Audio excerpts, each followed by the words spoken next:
Madam Speaker, the baseless attack on Pennsylvania and its electors brought to mind for me the great Tom Paine, the champion of popular democracy who came over to America to fight with us in the revolution against the king. And he lived in Philadelphia, where he wrote Common Sense and the Age of Reason.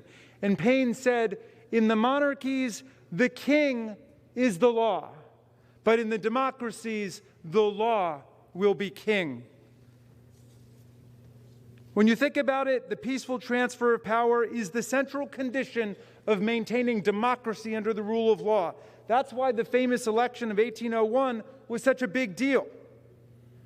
When John Adams relinquished the presidency to his passionate adversary and lifelong friend, Thomas Jefferson, it was the first peaceful transition of power between democracies in a democratic republic in the history of the world. And he said, as he rode back to Massachusetts from Washington, Adams said that he did this because we are a government of laws and not of men. We will betray this principle if we trade a government of laws for a government of men, or even worse, a single man or an impressionable and dangerous mob intent on violent sedition and insurrection against our beloved democratic republic. Here's Abraham Lincoln, right before the war.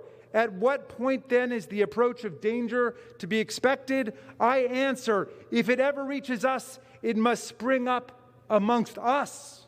It cannot come from abroad. If destruction be our lot, we must ourselves be its author and its finisher.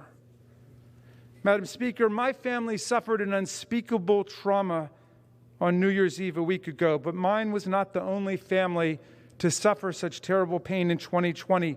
Hundreds of thousands of families in America are still mourning their family members. Many families represented in the Congress are still mourning their family members who've been taken away from us by COVID-19, by the opioid crisis, by cancer, by gun violence, by the rising fatalities associated with the crisis in mental and emotional health.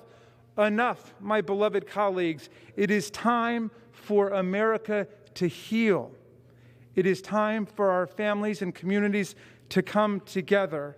Let us stop pouring salt in the wounds of America for no reason at all.